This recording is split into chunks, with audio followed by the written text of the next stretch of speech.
करने वाला हूँ क्लिनिकल अप्रोच टू अर्थराइटिस। कि इस वीडियो के अंदर हम देखेंगे कि आपको जो अर्थराइटिस का पेशेंट आता है उसको कैसे अप्रोच करना होता है, कैसे आपको हिस्ट्री लेना होता है। ठीक है, तो ऑलरेडी हम एग्जामिनेशन की और डायग्नोस्टिक उनकी हम बात नहीं करेंगे, हम हिस्ट्री के थ्रू कैसे आप डायग्नोसिस तक पूछते हो, कैसे आप प्रोबेबल डायग्नोसिस तक पूछते हो, कैसे आप केस को रिप्रेजेंट करते हो, कैसे प्रोसीड करते हो, सारी बातें इस वीडियो के अंदर मैं डिस्कस करने वाला हूँ। तो जो आपका अर्थराइटिस का केस होता है दोस्तों, मेनली क्या क्या फीचर लेके आता है? दो फीचर लेके आता है दोस्त। एक आपका जॉइंट पेन लेके आता है, एक स्वेलिंग लेके आता है। जॉइंट पेन एथ्रेल्जिया बोलते हैं। ठीक है, ये मेन प्रेजेंटेशन होती है। जो पहला स्टेप होता है दोस्त इस केस के अंदर, वो देखना होता है कि आपका अर्थराइटिस है या आपका पेरियार्टिकुलर जो प्रॉब्लम होती है वो है। पहले चैलेंज ये होता है। तो उसके लिए एग्जाम पेरियार्टिकुलर प्रॉब्लम मतलब फ्रोजन शोल्डर का केस हो सकता है। तो आपका ये कॉमन प्रेजेंटेशन होती है रूमेटोलॉजी केस के अंदर। और सबसे ज़्यादा इंपॉर्टेंट इसके अंदर क्या स्टेप होता है? लोकलाइजेशन, मतलब आपको पता करना कि कहाँ पर प्रॉब्लम है। ठीक है, तो अर्थराइटिस और पेरी और ओरिकुलर जो कंडीशन होती है, प्रॉब्लम होती हैं, उनको कैसे हम डिफरेंशिएट करेंगे? तो नंबर 1 पूछते हैं कि आपका पे एक्टिव मूवमेंट करते हो आप किसी जॉइंट का, किसी जॉइंट के अंदर प्रॉब्लम है, तो एक्टिव मूवमेंट के दौरान पेन है या नहीं है, बढ़ता है नहीं बढ़ता है?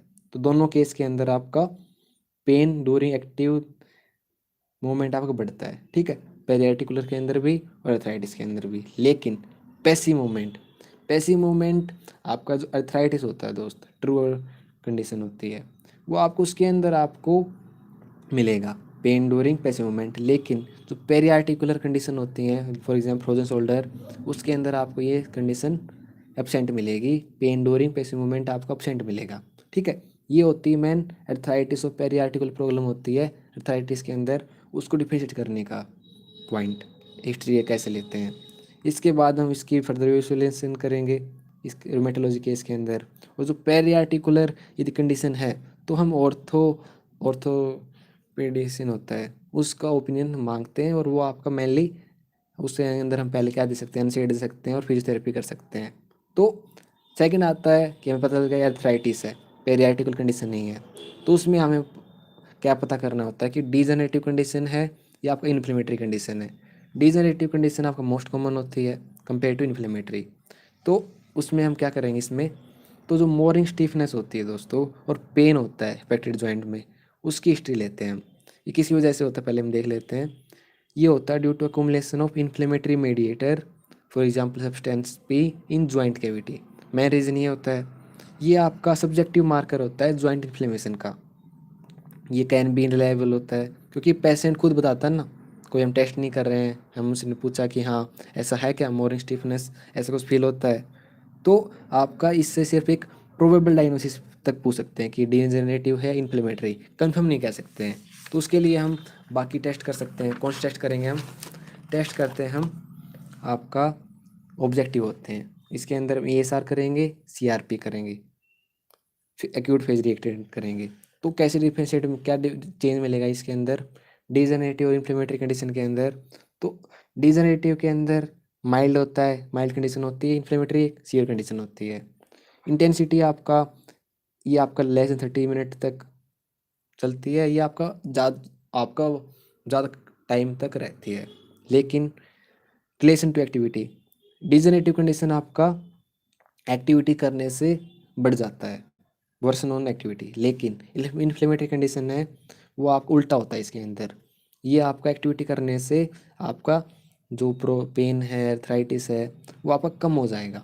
ये पैराडॉक्सिकल चेंज होता है। फॉर एग्जांपल रूमेटॉइड अर्थराइटिस, उसके अंदर क्या होता है कि आप काम करने के बाद आपको रिलीफ मिलता है क्योंकि जो आपको इन्फ्लेमेटरी मेडिएटर हैं वो आपको साइड में उनका मूवमेंट होता है जिससे प्रॉब्लम कम होती है। और आपका जे डिजेनरेटिव का एग्जांपल था ऑस्टियोआर्थराइटिस, नी के अंदर कॉमन होता है।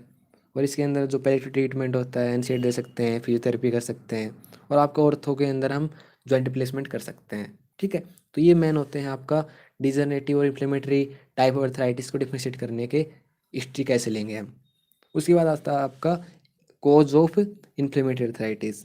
ये आपका पैटर्न कैसे हम पता करेंगे? कि सबसे पहले हमने देखा कि आपका अर्थराइटिस है या पेरियोर्टिकुलर प्रॉब्लम है। सेकंड हमने देखा अर्थराइटिस के अंदर डिजेनरेटिव कंडीशन है या इन्फ्लेमेटरी कंडीशन है। हमने पता चल गया कि आपका इन्फ्लेमेटरी कंडीशन है, तो हम पता करेंगे कि क्या कोज़ हो सकता है। तो कोज़ के लिए हम क्या-क्या चीज़ें बात पूछते हैं उसके उससे आपकी हिस्ट्री के अंदर। नंबर 1 होता है, हम पूछेंगे कि देखेंगे या पूछेंगे कितने जॉइंट इन्वॉल्वमेंट है। यदि आपका पॉलीआर्थराइटिस तो बोलेंगे जब आपके जॉइंट 5 से ज़्यादा हो, पोस्टी मतलब 5 से कम हो, ठीक है? सबसे पहले जॉइंट का नंबर। उसके बाद हम देखेंगे कि एक्सियल और एपेंडिकुलर कौन सा डोमिनेंट है। ये कुछ डिजीज होती हैं वो एक्सियल को ज़्यादा इफेक्ट करती हैं, कुछ डिजीज आपका एपेंडिकुलर को ज़्यादा इफेक्ट करती हैं। सेकंड पॉइंट ये देखेंगे। तीसरा आता है कि सिमेट्रिकल है या एसिमेट्रिकल है, ठीक है। और आपका लास्ट आता है प्रीडोमिनेंटली स्मॉल जॉइंट है, लार्ज जॉइंट है। तो ये 4 पॉइंट हम डिफरेंट जो बहुत सारी डिजीज होती हैं इन्फ्लेमेटरी के अंदर, उनको आपका जो चेंज उनको डिफरेंशिएट करने के मेन इन ये 4 पॉइंट आपको मेन होते हैं। किसके अंदर लार्ज जॉइंट करेगा, किसके अंदर स्मॉल करेगा, किसी के अंदर सिमेट्रिकल होगा, किसके अंदर एसिमेट्रिकल होगा, किसी के अंदर एक्सियल होगा, किसी के अंदर एपेंडिकुलर, ठीक है। तो इसके अलावा हमें पता होना जो हिस्ट्री होती है वो हम लेते हैं क्रोनोलॉजिकल ऑर्डर के अंदर, ठीक है। उसके बाद नेक्स्ट आता है आपका आर्टिकुलर और एक्स्ट्रा आर्टिकुलर के अंदर आपको पता करना है कि आर्टिकुलर है या एक्स्ट्रा आर्टिकुलर है, ठीक है। तो मेन स्टेप क्या क्या है मैं आपको फिर से बता देता हूँ एक बार। सबसे पहला अप्रोच था अर्थराइटिस के अंदर, उसमें था कि अर्थराइटिस है या पेरी आर्टिकुलर है। पेरी आर्टिकुलर के अंदर जो फ्रोजन शोल्डर एग्जाम्पल है, अर्थराइटिस के अंदर तो बहुत सारे हैं। तो इससे हम पता करते हैं pen during passive movement. Passive movement के अंदर अर्थराइटिस के अंदर पेन रहेगा, लेकिन पेरी आर्टिकुलर प्रॉब्लम है उसके अंदर पेन एब्सेंट रहेगा। सेकंड स्टेप होता है दोस्त, अर्थराइटिस आपका डिजेनरेटिव टाइप है या इन्फ्लेमेटरी टाइप है। डिजेनरेटिव टाइप के अंदर, इन्फ्लेमेटरी टाइप के अंदर एक मॉर्निंग स्टिफनेस तो एक क्राइटेरिया होता है, लेकिन ये आपका, क्योंकि पेशेंट खुद बोलता है ना, पेशेंट झूठ गलत बोल सकता है, उसको पता नहीं हो, तो ये आपको प्रॉपर डायग्नोसिस बताएगा, न कि कन्फर्म। उसके लिए हम करते हैं आपका टेस्ट एक्यूट फेज रिएक्टेंट, उसमें आपका डिजेनरेटिव और इन्फ्लेमेटरी के अंदर पता चलेगा। उसके अलावा आपका ये पता करने के बाद कि डिजेनरेटिव या इन्फ्लेमेटरी, तो इन्फ्लेमेटरी के कोज होते हैं, उनके लिए हम आपकी 6-7 हिस्ट्री लेते हैं। तो ये एक स्कीम था दोस्तों, कैसे आपको हिस्ट्री लेनी है, ठीक है। कि हम इस पार्ट के अंदर डिस्कस कर रहे हैं कि हिस्ट्री कैसे लेते हैं। ऑलरेडी हम एग्जामिनेशन ऑलरेडी डिस्कस कर चुके हैं, आप क्लिनिकल एग्जामिनेशन मेडिसिन सर्जरी के अंदर आप चेक कर सकते हो। तो इस वीडियो से फ़ायदा हुआ है तो आप वीडियो को लाइक और चैनल सब्सक्राइब कीजिएगा, जिससे आपको आने वाली वीडियो पता चल जाए। देखने के लिए थैंक यू, बाय।